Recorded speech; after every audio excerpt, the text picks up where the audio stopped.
Imagine this. The year is 1453. The once great city of Constantinople is drowning in chaos. Flames crackle against a midnight sky. The air is thick with smoke and blood.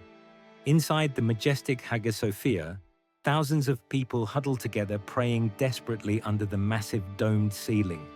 Suddenly, boom! The great bronze gates shudder. An army of invaders is breaking through. Steel flashes in torchlight. Screams echo as blood spills on sacred marble floors. This isn't a scene from a nightmare or a movie. This is real history. The final day of the Byzantine Empire. How did we get here? How does an empire so powerful, so unimaginably rich, and over 1,000 years old come crashing down in a single night of terror? Keep watching, because this true story will blow your mind. Welcome to the rise and fall of the Byzantine Empire, a tale of glory and betrayal, of survival and utter destruction. In this video, we're diving into one of the most dramatic stories in history, a story so wild it makes Game of Thrones look tame. Why should you care about an empire that vanished over 500 years ago? Because the Byzantine Empire was the eastern half of the Roman Empire that outlived its western brother by a millennium.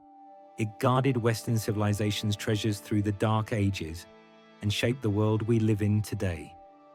Its story is a roller coaster of triumphs and tragedies that holds valuable lessons about power, resilience, and the forces that can bring even the mightiest kingdoms to their knees.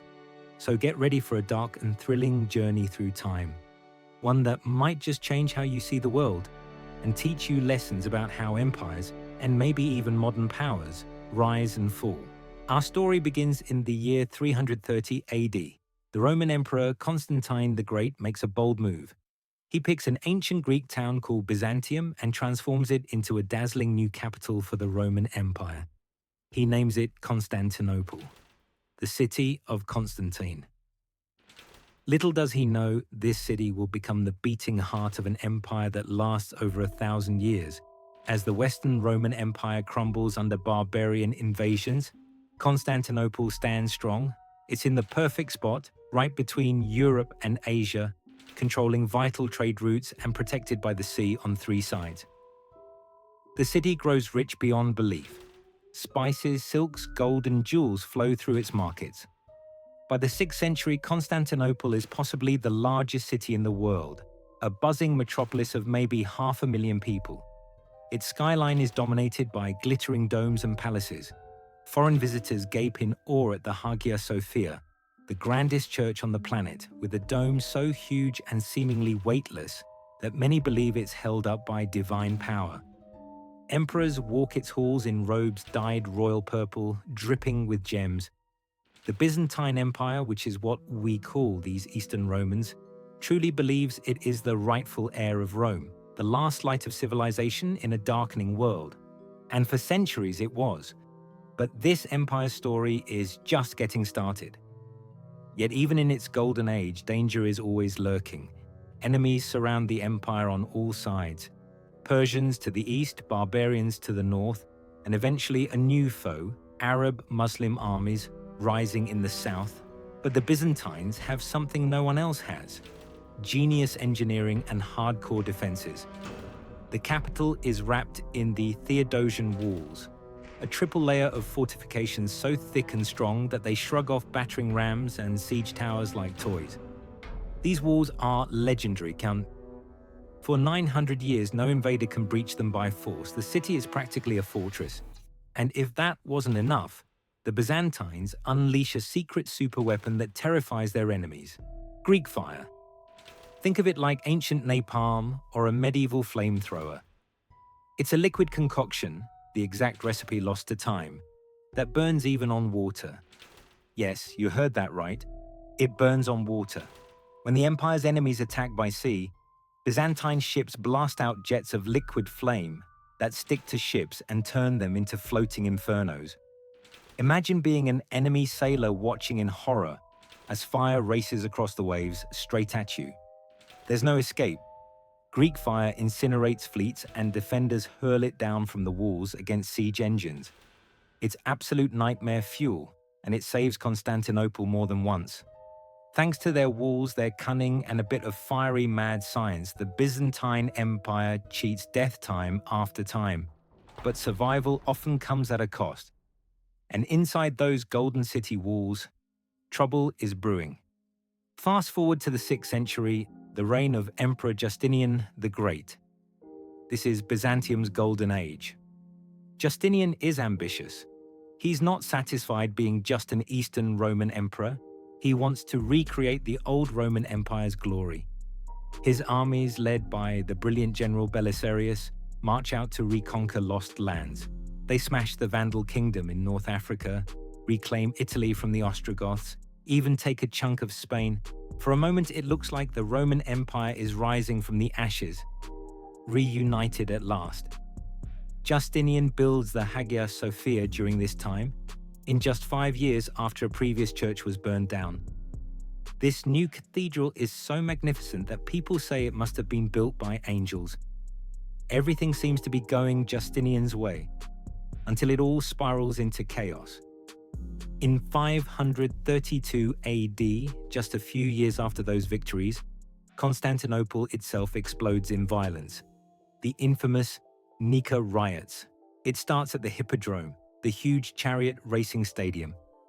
Think of it like an enormous sports arena where rival fan clubs, the Blues and Greens, support their chariot teams. Only these fans are more like deadly street gangs mixed with political parties. Tensions boil over into rioting that spreads through the whole city. The mob is furious over high taxes and injustices. They start yelling Nika, which means conquer. Basically the medieval version of down with the emperor. Fires blaze across the city. Whole neighborhoods are torched. Palaces, baths, even the Hagia Sophia is torched to the ground. Justinian's rule is hanging by a thread. Some of his advisors tell him to run for his life, to escape by sea while he can. It's at this critical moment that Empress Theodora, Justinian's wife, steps up with ice-cold nerves. She refuses to flee. She supposedly tells her husband that royalty is a fine burial shroud, basically saying, "I'd rather die as an empress than live in exile." Her bold words shame Justinian into fighting back. He plans a devious trap. He pretends to negotiate and lures the rioters into the Hippodrome with a promise to hear them out. Once the masses are packed inside the stadium, Justinian unleashes his loyal troops. What happens next is pure bloodshed. Armed soldiers storm in and slaughter the rioters mercilessly. The screams are deafening, echoing through the arena. According to historical accounts, about 30,000 people are killed in a single day. The Hippodrome's sand turns to muddy red with blood. It's one of the deadliest crackdowns of any riot in history. Justinian stands victorious, but at a terrible cost. A huge chunk of his own city lies in ashes and corpses. Yet, with steely resolve, he rebuilds Constantinople from these ashes, grander than before, proving that Byzantium can take a hit and come back stronger. But fate isn't done with Justinian. Just when the city is rebuilt and his conquest seems secure, an invisible killer strikes. The Plague of Justinian. In 541 AD, a deadly bubonic plague sweeps through the empire, and Constantinople is ground zero. This is essentially the Black Death of the ancient world. In the capital, people are dropping dead by the thousands each day. Imagine waking up to carts rolling through the streets, piled high with bodies. The stench of death hangs everywhere.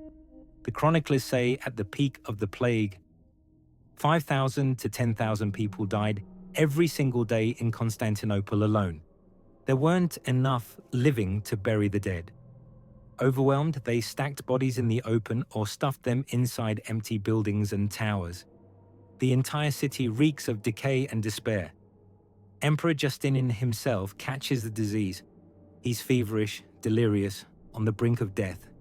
But miraculously, he survives. Millions of his subjects are not so lucky. By the time the plague subsides, the empire is crippled. Farms are empty, army ranks thinned, the economy shattered. Justinian's grand dream of a restored Roman Empire dies here too.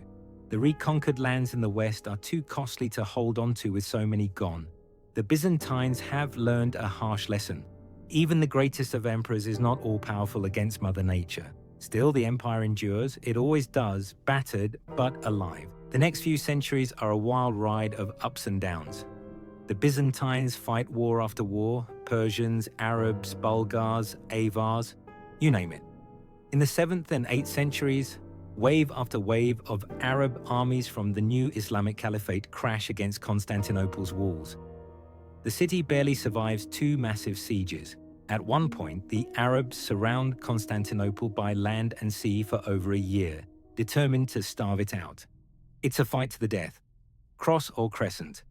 But Constantinople's walls hold tight, and Greek fire ravages the enemy's fleet. A brutal winter and constant ambushes finish off the invaders. The Caliph's army retreats, decimated, and Europe is saved from an Islamic conquest, all thanks to Byzantium's stubborn defense. The empire is badly bruised, though.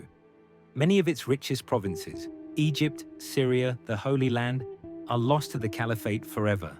Byzantium shrinks to a compact core of Greece, the Balkans, and Anatolia, modern Turkey. Surrounded and outnumbered, the empire leans into cunning diplomacy.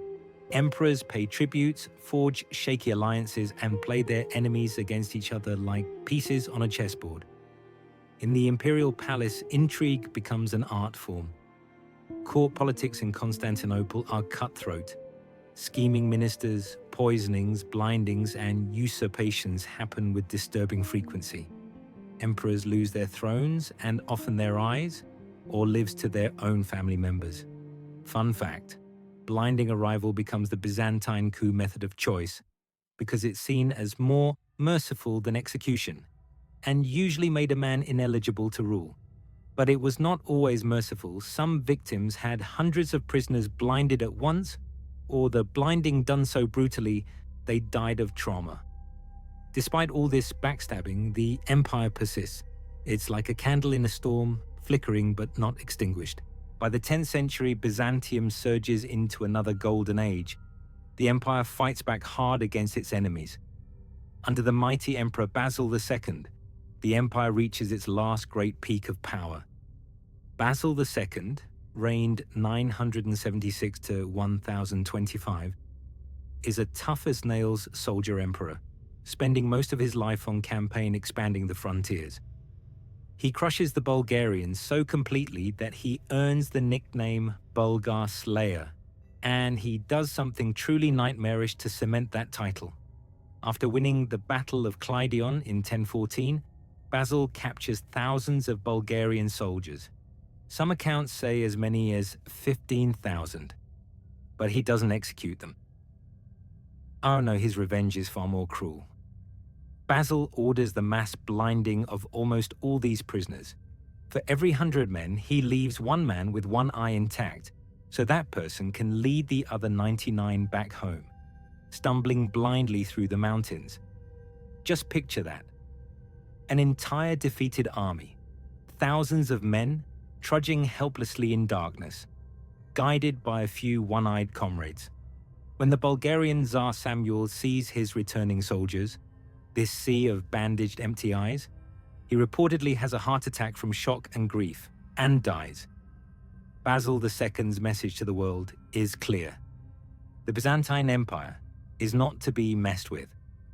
Under Basil, the empire's borders stretch from southern Italy to Armenia and deep into the Balkans. Constantinople is glittering again. Trade is booming, arts and culture flourish. It seems like Byzantium has weathered all the storms and is back on top. But history never stops spinning, and what rises will fall. After Basil II's death, the empire hits a slippery slope. Imagine a mighty ship that survived every squall, now springing leaks from within. Corruption creeps back in. Weak emperors come to the throne, more interested in luxury and court games than ruling. Powerful noble families claw for influence, tearing the empire apart with infighting. The military, once the pride of the empire, is neglected and underfunded.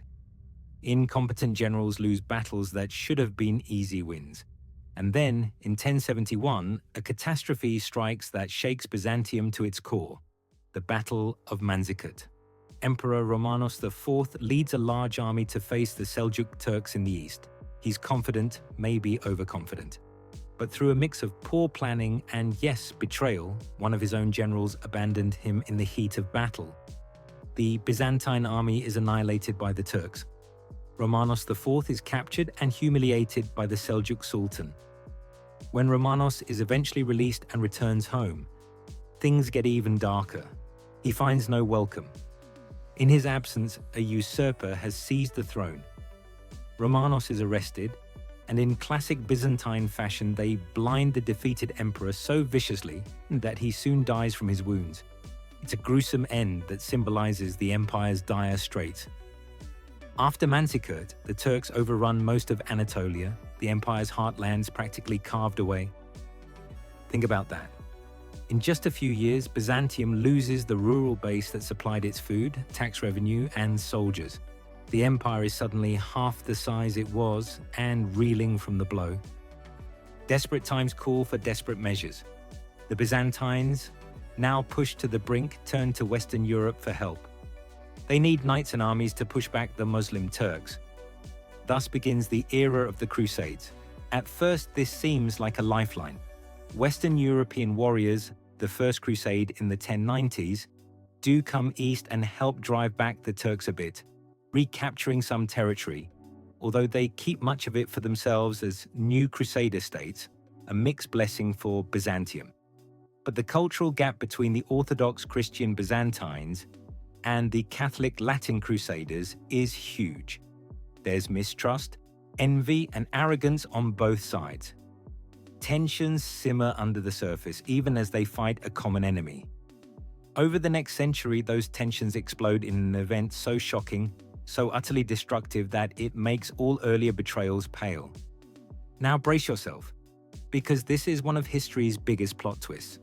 In 1204, an army of crusaders, knights who originally set out to fight Muslims in the Holy Land, turns their swords against Constantinople, the beacon of Eastern Christianity. Yes, you heard that right. The very allies Byzantium called for become its worst nightmare. Why? It's a complicated mess of greed, politics, and misunderstanding.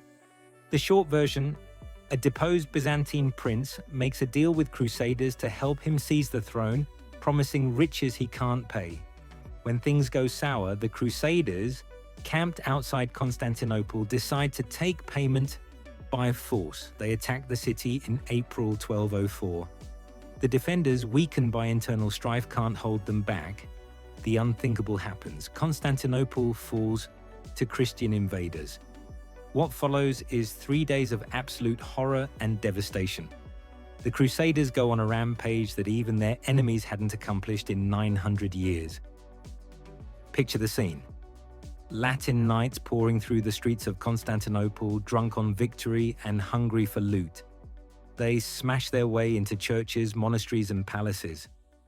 Holy altars are ripped open for gold. Priceless icons and ancient relics are stolen or trampled. One eyewitness account says the invaders hacked up the magnificent bronze horse statues from the Hippodrome, ancient treasures from classical times, to cart them off as loot. Mobs of soldiers break into homes, grabbing anything of value and killing anyone who tries to stop them. Nuns are raped in their convents. Priests trying to defend their churches are cut down. The great Hagia Sophia itself is desecrated. Crusaders stable their horses in the church and mock the Orthodox liturgy. By the end of those 3 hellish days, Constantinople is gutted. This once splendid queen of cities is left burning, stripped, and broken.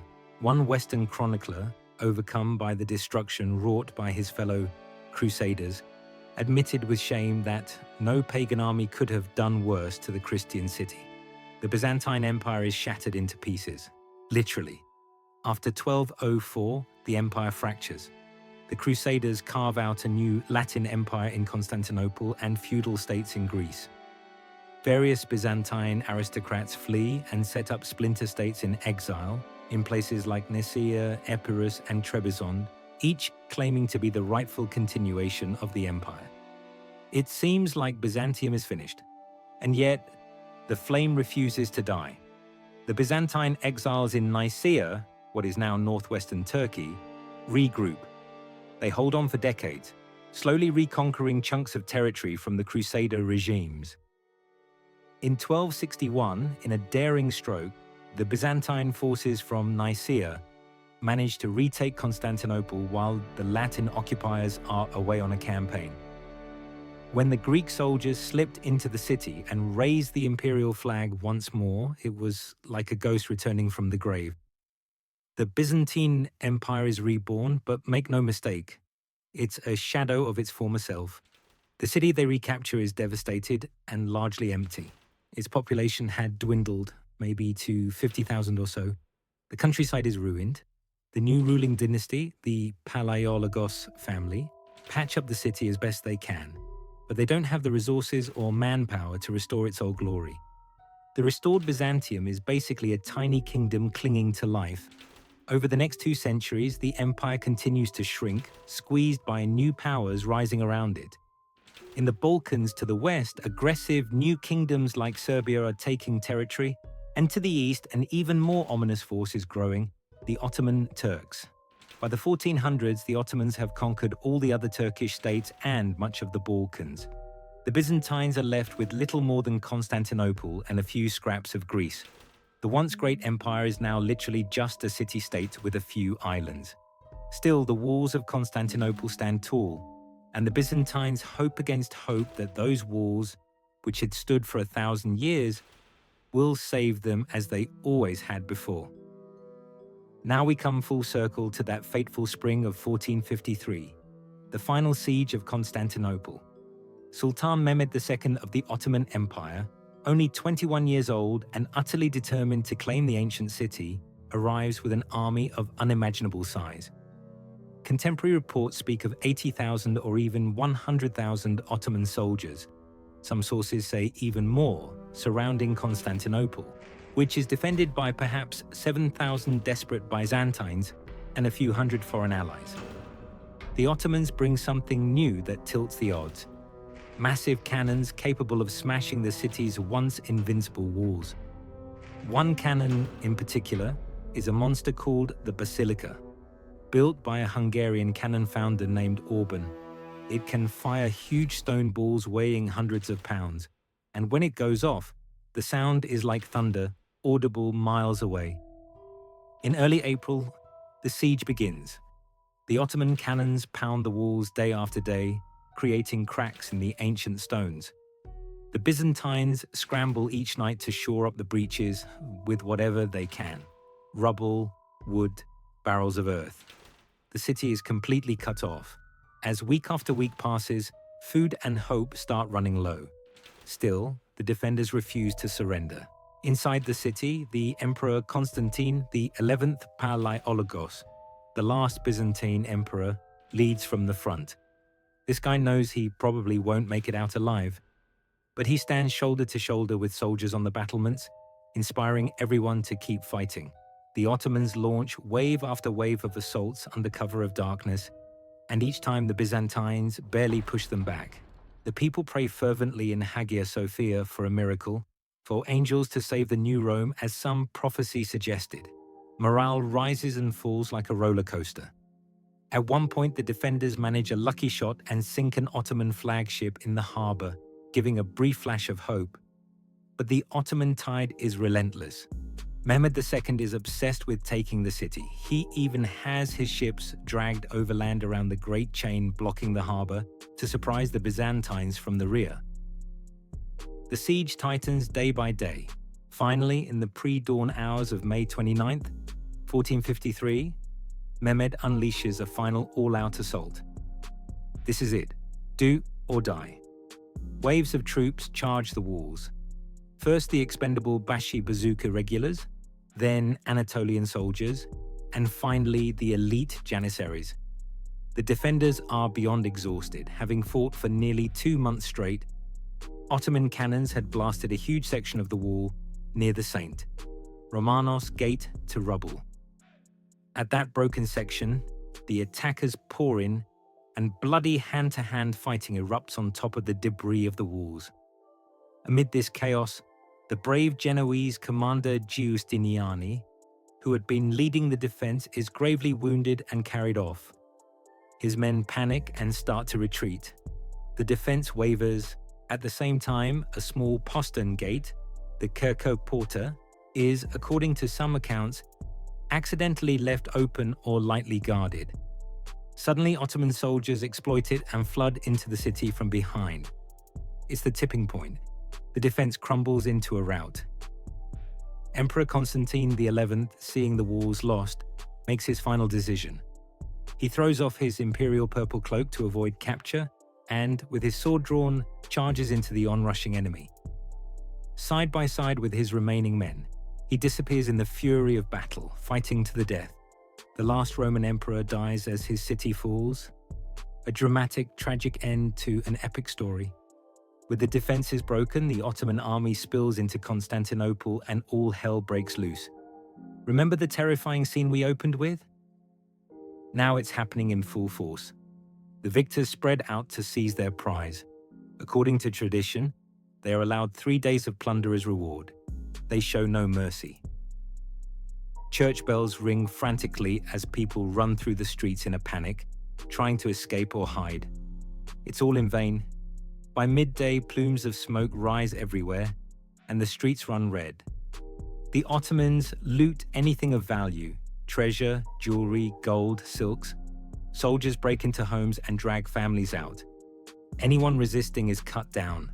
Women, children, the elderly, it doesn't matter.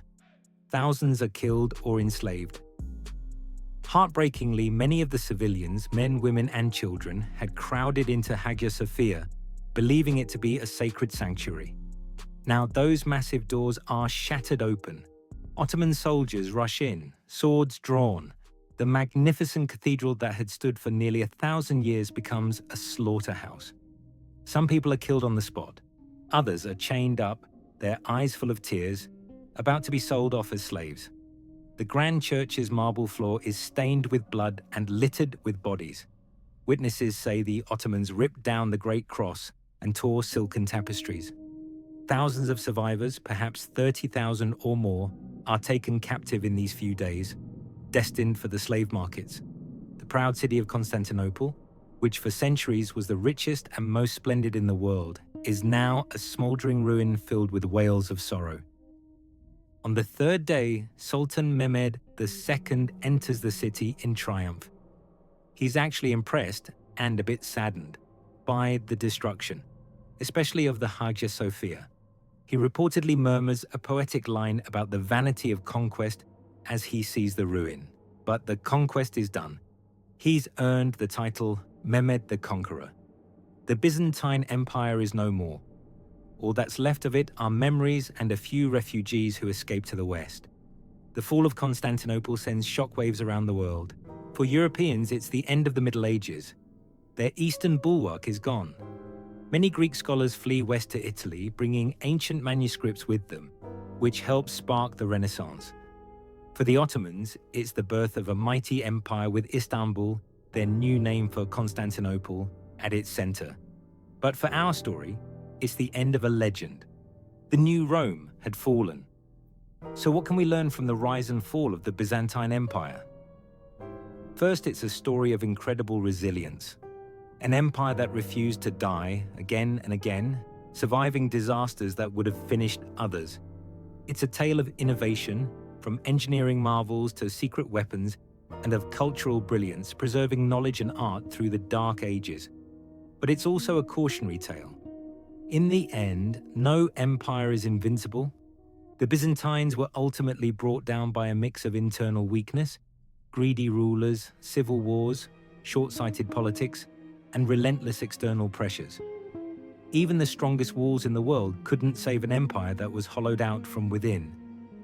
History has a way of repeating itself, and the Byzantine Empire's fall reminds us that power and glory can be tragically fleeting. One moment you're on top of the world. The next, the world comes crashing down on you, literally in Constantinople's case. If you found this epic story eye-opening or mind-blowing, Then smash that like button to let us know. Comment below on what surprised you the most about the Byzantine Empire. Was it the ruthless twists of fate, the graphic battles, or the unbelievable survival against all odds? We'd love to hear your thoughts. And don't forget to subscribe to our channel for more captivating history stories told in a thrilling way. There are so many more rises and falls to explore, and you won't want to miss our next video. It's going to be another wild ride through the past.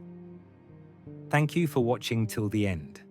Until next time, stay curious, and remember, sometimes truth really is stranger than fiction. See you in the next video.